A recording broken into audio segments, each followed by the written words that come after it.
है वेक्टर। तो बात करते हैं कि वेक्टर होता क्या है। वेक्टर है वो जिसमें हम डायरेक्शन और मैग्नीट्यूड की बात करें। एक तो मैग्नीट्यूड और दूसरा डायरेक्शन की बात करेंगे। और मैग्नीट्यूड डायरेक्शन होते क्या हैं ये बता देता हूँ। जैसे कि आपके पास 10 किलोमीटर एक टर्म दी है कि आपको 10 किलोमीटर ट्रैवल करना है। ये 10 किलोमीटर है क्या? 10 किलोमीटर आपके पास एक स्केलर क्वांटिटी है, ये एक मैग्नीट्यूड है जितना आपको ट्रैवल करना है। अगर मैं कह दूँ आपको 10 किलोमीटर ट्रैवल करना है, मगर किसकी तरफ ट्रैवल करना है? नॉर्थ की तरफ ट्रैवल करना है। ये नॉर्थ जो है आपका क्या हो गया? डायरेक्शन।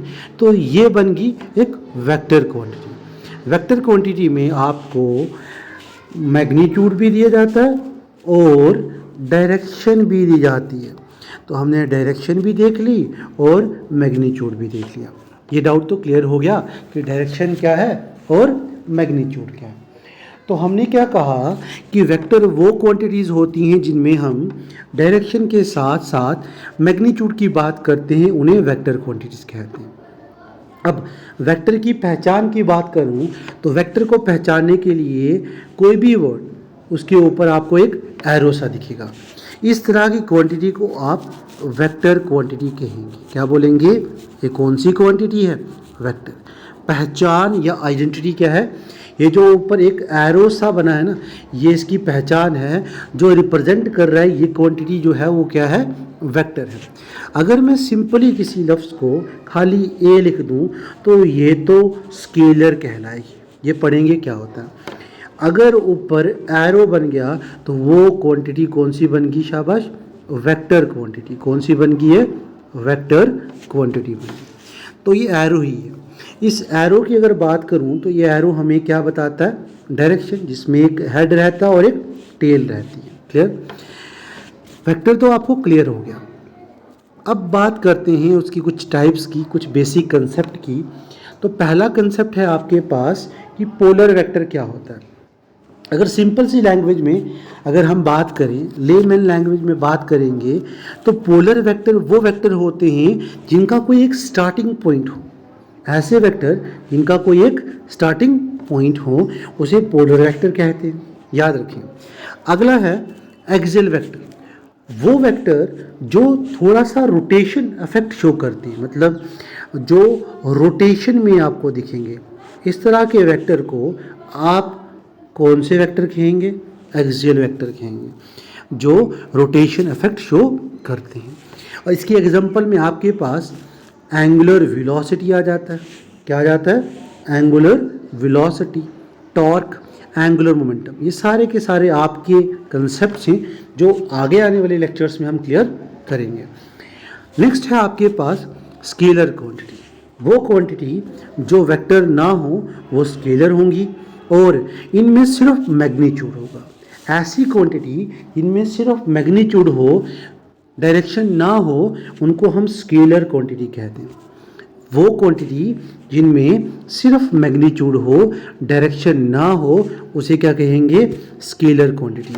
एग्जांपल के तौर पे आपके पास डिस्टेंस आ जाता है, स्पीड आ जाता है, वर्क आ जाता है, मास आ जाता है, डेंसिटी आ जाती है। ये सारी की सारी जो हैं वो कौन सी क्वांटिटीज़ हैं? स्केलर क्वांटिटी, जिन्हें हम ऐड, सब्ट्रैक्ट, मल्टीप्लाई, डिवाइड कर सकते हैं कुछ सिंपल अलजेब्रिक लॉज को लगाकर। वो सारी क्वांटिटी स्केलर क्वांटिटी होगी। जैसे डिस्टेंस की बात करता हूँ। जस्ट मैंने ऊपर आपको स्टार्टिंग में एग्जांपल बताई थी कि आप 10 किलोमीटर ट्रैवल कर रहे हो। 10 किलोमीटर एक डिस्टेंस ही तो है। अब ये 10 किलोमीटर जो आप ट्रैवल करोगे, अब कहाँ जा रहे हो, किस तरफ जा रहे हो? डायरेक्शन नहीं है। तो ये सिर्फ क्या होगा? स्केलर क्वांटिटी, क्योंकि सिर्फ मैग्नीट्यूड दिया है, डायरेक्शन नहीं है। तो ऐसी क्वांटिटीज़ को स्केलर क्वांटिटीज़ कहते हैं। आगे है टेंसर। क्या आ गया? टेंसर। टेंसर क्वांटिटीज़ वो क्वांटिटीज़ होती हैं जो ना तो वेक्टर क्वांटिटीज़ हों ना तो स्केलर क्वांटिटीज़ हों। फिर से रिकॉल करता हूँ। टेंसर वो होती हैं ना वो स्केलर हों ना वो वेक्टर हों, उन क्वांटिटीज़ को हम टेंसर कहते हैं। एग्जांपल के तौर पे moment of inertia, radius of gyration, modulus of elasticity, pressure, stress, conductivity, resistivity बेशुमार हैं, और भी हैं, नाम पढ़ सकते हो। ये भी सारे आपके आगे आने वाले लेक्चर के कंसेप्ट्स हैं, इनको हम आगे आने वाली वीडियोस में डिस्कस करेंगे। आगे है डिफरेंट टाइप्स ऑफ वेक्टर। सबसे पहला हमारे पास आता है इक्वल वेक्टर। इक्वल का मतलब इक्वल ही है, जो मैग्नीट्यूड में इक्वल हो और डायरेक्शन भी सेम हो, ऐसे वेक्टर को, ऐसे वेक्टर जिनका इक्वल मैग्नीट्यूड सेम डायरेक्शन हो। एग्जांपल के तौर पे 2 वेक्टर बना लेता हूँ, एक वेक्टर ए है और दूसरा वेक्टर बी है। इन दोनों को क्या बोलोगे आप? Equal vector. क्यों बोलोगे? क्योंकि इनका इक्वल मैग्नीट्यूड सेम डायरेक्शन है। ऐसे वेक्टर को हम क्या बोलते हैं? इक्वल वेक्टर कहते हैं। आगे आ गया नेगेटिव वेक्टर।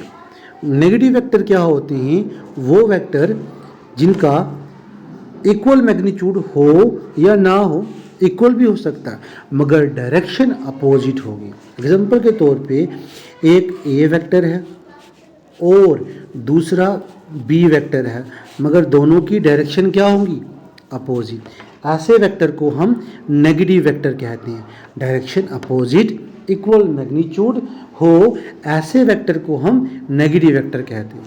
चलिए नेक्स्ट वेक्टर पे, ऐसा वेक्टर जिसका मैग्नीट्यूड 0 हो उसको zero vector, null vector, empty vector, void vector कह सकते हो। बहुत सारे नाम, एम्प्टी वेक्टर और वॉइड भी कहते हैं इसको, वॉइड वेक्टर भी कह सकते हो। तो क्या कहा हमने कि वो वेक्टर जिनका मैग्नीट्यूड कितना हो? 0 हो, उसे क्या कहोगे? जीरो वेक्टर या नल वेक्टर कहते हो। एक ऑब्जेक्ट है, ये पॉइंट मैंने एक बनाया, ये एक ऑब्जेक्ट है, ये किस में है? रेस्ट में है, इसको स्टेशनरी ऑब्जेक्ट कहेंगे, ठीक है। और अगर इसका वेक्टर निकालने की कोशिश करोगे वो भी 0 ही होगा या नल ही होगा। क्लियर? चलते हैं नेक्स्ट टॉपिक पे। नेक्स्ट टॉपिक है यूनिट वेक्टर। नेक्स्ट टॉपिक क्या है? Unit vector. वेक्टर तो पढ़ लिया मैंने, कुछ वीडियोस में पहले से बता के रखा है कि यूनिट क्या होता है। एक तो पहचान, आइडेंटिटी देने वाला वर्ड, और दूसरा हम यूनिट को 1 भी मानते हैं। मैथमेटिकली एक यूनिट जो है उसको मैं 1 क्वांटिटी, मतलब उस बड़ी सी क्वांटिटी का एक छोटा सा पार्ट मान के चलता हूँ। और अब बात करते हैं यूनिट की। तो यूनिट अगर 1 है तो यूनिट वेक्टर क्या हुआ? ऐसे वेक्टर जिनका मैग्नीट्यूड निकालो और आंसर कितना है? 1। ऐसे वेक्टर जिनका मैग्नीट्यूड निकालने पर आंसर 1 आए उसको यूनिट वेक्टर कहते हैं। जिनका आंसर यूनिट आए उनको यूनिट वेक्टर कहते हैं। अब यूनिट वेक्टर को एक कैप कहते हैं। ये सिंबल है वेक्टर का, यूनिट वेक्टर का सिंबल है। किसी भी सिंबल के ऊपर इस तरह की कैप रहेगी तो वो यूनिट वेक्टर हो जाएगा। यूनिट वेक्टर होता है A vector upon magnitude of A. इसको शॉर्ट में आप ऐसे भी लिख सकते हो, A unit vector equals to A vector upon A, क्योंकि किसी का भी जब मैग्नीट्यूड निकालो तो वो स्केलर हो जाती है, याद रखेंगे आप, ठीक है। और एक और बात, बहुत इंपॉर्टेंट बात, कि यूनिट वेक्टर को हम डायरेक्शन वेक्टर कहते हैं। क्या बोलते हैं? Direction vector. ये वो वेक्टर हैं जो हमें डायरेक्शन देते हैं, ये वह वेक्टर हैं जो हमें डायरेक्शन देते हैं, तो इनको डायरेक्शन वेक्टर भी आप कह सकते हो। क्लियर? तो यूनिट वेक्टर ऐसे वेक्टर हैं जिनका कोई ऐसा यूनिट नहीं है तो यूनिट लेस हुए, कोई डायमेंशन फार्मूला नहीं बना सकते तो डायमेंशन लेस हुए, और ये सिर्फ डायरेक्शन को ही रिप्रेजेंट करते हैं। क्लियर?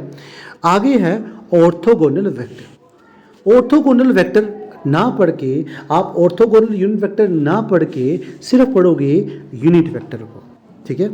बात करते हैं यूनिट वेक्टर की। जस्ट पीछे पढ़ा यूनिट वेक्टर जिनका मैग्नीट्यूड कितना हो? 1। इनका मैग्नीट्यूड क्या हो? 1 हो।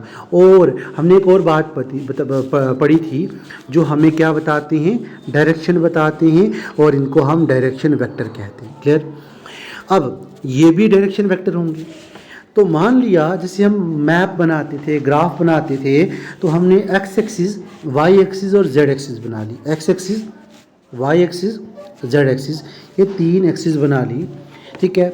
जो एक्स की डायरेक्शन बताए उसे आई यूनिट वेक्टर, जो वाई एक्सिस की डायरेक्शन बताए उसे जे यूनिट वेक्टर, जो जेड एक्सिस की डायरेक्शन बताए उसे के यूनिट वेक्टर कहेंगे। और इन तीनों को मतलब आई जे के को आप ऑर्थोगोनल यूनिट वेक्टर कहते हो। ऑर्थोगोनल यूनिट वेक्टर वो वेक्टर हुए जो आपको डायरेक्शन बताएं एक्स एक्सिस, वाई एक्सिस और जेड एक्सिस की। आगे है को इनिशियल वेक्टर। क्या आ गया? को इनिशियल वेक्टर। को मतलब कॉमन, ये को वर्ड कहीं भी यूज़ होगा इस लेसन में तो इसको हम कॉमन पढ़ के चलेंगे। अब अगला वर्ड है इनिशियल। कौन सा वर्ड है? इनिशियल। नोट लिख लें, इनिशियल का मतलब होता है स्टार्टिंग या स्टार्ट, ठीक है, याद रखें। तो जिनका कॉमन स्टार्टिंग पॉइंट हो, को इनिशियल मतलब जिनका स्टार्टिंग पॉइंट क्या हो? कॉमन हो। ऐसे वेक्टर, दो या दो से ज़्यादा वेक्टर जिनका स्टार्टिंग पॉइंट क्या हो? कॉमन। जैसे कि मैं बहुत सारे वेक्टर ले लेता हूँ, vector A, vector B, vector C, vector D, इनका सबका एक स्टार्टिंग पॉइंट है ये वाला, इनको को इनिशियल वेक्टर कहेंगे। आगे है को लीनियर वेक्टर। कौन से वेक्टर आए? को लीनियर। को linear vector mean common linear. Linear का मतलब लाइन। इस लीनियर वर्ड का मतलब क्या होता है? लाइन। ऐसे वेक्टर जो एक कॉमन लाइन पे हैं, वो वेक्टर इस तरह से हो सकते हैं, वो वेक्टर इस तरह से हो सकते हैं, ठीक है। ये एग्जांपल्स मान लो इनको आप, ये फर्स्ट, ये सेकंड एग्जांपल। थर्ड में वो वेक्टर इस तरह से हो सकते हैं, ठीक है। बेशुमार तरह की और भी बताता हूँ। उन वेक्टर को आप इस तरह से भी लिख सकते हो, ये भी लाइन में। उन वेक्टर को आप इस तरह से लिख सकते हो, ये दो वेक्टर बना लो, ठीक है। तो बेशुमार तरह की उनकी पहचान है, इनको कोलिनियर वेक्टर कहते हैं। आगे है कोप्लेनर वेक्टर। कोप्लेनर वेक्टर वो वेक्टर हैं जो एक प्लेन में लाई करते हैं, वो वेक्टर जो सिर्फ एक प्लेन में लाई करें। प्लेन हो गया एक शीट, इस तरह की शीट। अब इसमें एक वेक्टर, दो वेक्टर, तीन वेक्टर, चार वेक्टर, पांच वेक्टर, कोई डायरेक्शन नहीं, कहीं भी जाएं किसी भी तरह से, मगर ये लाई कहाँ कर रहे हैं? एक प्लेन के अंदर। इनको कोप्लेनर या कॉमन प्लेनर वेक्टर भी कहते हैं। Next one is the localized vector. Localized vector वो वेक्टर हैं जिनका इनिशियल पॉइंट मतलब स्टार्टिंग पॉइंट फिक्स। ऐसे वेक्टर जिनका स्टार्टिंग पॉइंट फिक्स्ड हो उनको लोकलाइज्ड वेक्टर कहते हैं। आगे है नॉन लोकलाइज, जिनको फ्री वेक्टर भी कहते हैं, ठीक है। फ्री वेक्टर और अच्छा, ऊपर वाले को हम फिक्स्ड वेक्टर कहते हैं। क्या बोलते हैं? फिक्स्ड वेक्टर या लोकलाइज वेक्टर जिनका स्टार्टिंग पॉइंट फिक्स्ड हो। नॉन लोकलाइज वेक्टर वो वेक्टर जिनका स्टार्टिंग पॉइंट फिक्स्ड ना हो। आगे पीछे जाता हो, नॉट फ्री वेक्टर भी कह सकते हो, ठीक है, या फ्री वेक्टर भी कह सकते हो। नेक्स्ट वन और आज का इस वीडियो का लास्ट टॉपिक, जिसको पोजीशन वेक्टर कहते हैं। अब इसको मैं एग्जांपल से समझाता हूँ। मान लिया ये आपके पास 2 डायमेंशन फिगर थी, एक्स एक्सिस वाई एक्सिस, और यहाँ पर कोई बैठा है, कहाँ पे? ओ पे। ओ क्या है? ओरिजिन। और यहाँ पर कोई पी पर्सन बैठा है, ऑब्जेक्ट है, और इस पी पर्सन की आपको क्या बतानी है? पोजीशन। अब हमने उसकी पोजीशन इधर से देखनी है, इधर से देखनी है, और सेंटर से कंबाइन कर लो, और ये इसको आर वेक्टर से डिनोट कर दिया, और this R vector is called as position vector. समझ गए कि आर वेक्टर एक ऐसा पोजीशन वेक्टर है जो हमें स्पेस में किसी भी ऑब्जेक्ट की पोजीशन देने में मदद करता है। इस तरह के वेक्टर को हम पोजीशन वेक्टर कहते हैं, और जो स्पेस में हमें ऑब्जेक्ट की position with respect to origin के मुताबिक उनकी पोजीशन दे, हम उसे पोजीशन वेक्टर कहते हैं। वीडियो को पूरा देखने से पहले सब्सक्राइब करना ना भूलें। Thank you for watching this video. मिलते हैं नेक्स्ट वीडियो पे।